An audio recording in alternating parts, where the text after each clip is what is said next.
KFC chicken என்று அழைக்கப்படும் கடைகளில் விற்கக்கூடிய கேஎஃப்சி சிக்கனை வீட்டிலேயே எப்படி செய்யலாம் என்று இப்பொழுது பார்க்கலாம்.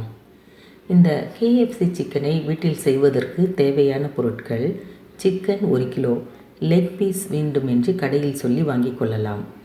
இஞ்சி பேஸ்ட் 1 டேபிள் ஸ்பூன், பூண்டு paste 1 tablespoon, soya sauce 1 tablespoon, chilli sauce 1 tablespoon, தக்காளி சாஸ் 1 டேபிள் ஸ்பூன், மிளகுத்தூள் 1 டீஸ்பூன், உப்பு 1½ ஸ்பூன், தண்ணீர் 1 கப், மைதா 1½ கப், முட்டை 1. இந்த முட்டையை நன்கு அடித்து வைத்து கொள்ள வேண்டும். மஞ்சள் தூள் ½ டீஸ்பூன். இந்த கேஎஃப்சி சிக்கனை வீட்டில் செய்வதற்கு அதன் மேல் கோட்டிங் கொடுப்பதற்கு தேவையான பொருட்கள்: பிரெட் தூள் தேவையான அளவு, எண்ணெய் பொரிப்பதற்கு தேவையான அளவு. இப்பொழுது இந்த கேஎஃப்சி சிக்கனை வீட்டில் எப்படி தயாரிக்கலாம் என்று செய்முறையை பார்க்கலாம். முதலில் சிக்கன் துண்டுகளை நன்கு சுத்தமாக கழுவி வைத்து கொள்ள வேண்டும்.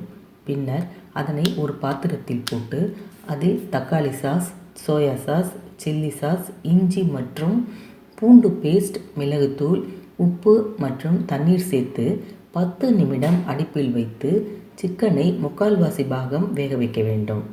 சிக்கன் 3/4 பாகம் வெந்ததும் அதனை அடுப்பிலிருந்து இறக்கி தனியாக வைத்து கொள்ள வேண்டும். பின்பு மற்றொரு பாத்திரத்தில் மைதா, உப்பு, மிளகுத்தூள், மஞ்சள் தூள், அடித்து வைத்துள்ள முட்டை மற்றும் தண்ணீர் சிறிதளவு ஊற்றி நன்றாக கலந்து வைத்து கொள்ள வேண்டும். பின்னர் ஒரு தட்டில் பிரெட் தூளை பரப்பி வைத்து கொள்ள வேண்டும். பின்னர் வாணலியை அடுப்பில் வைத்து அதில் பொரிப்பதற்கு தேவையான அளவு எண்ணெயை ஊற்றி நன்கு காய வைக்க வேண்டும். எண்ணெய் நன்கு காய்ந்ததும் சிக்கன் துண்டை மாவில் நனைத்து பிரெட் தூளில் நன்கு பிரட்டி பின்னர் எண்ணெயில் போட்டு பொன்னிறமாக பொரித்து எடுக்க வேண்டும். இது போன்ற அனைத்து சிக்கன் துண்டுகளையும் பொரித்தெடுத்து சூடாக இருக்கும்போது பரிமாறினால் சுவையான கேஎஃப்சி சிக்கன் நமக்கு கிடைக்கும். இந்த கேஎஃப்சி சிக்கனை கடையில் வாங்கி சாப்பிடுவதை விட வீட்டிலேயே நாம் ரெடி பண்ணி சுவைத்து மகிழலாம்.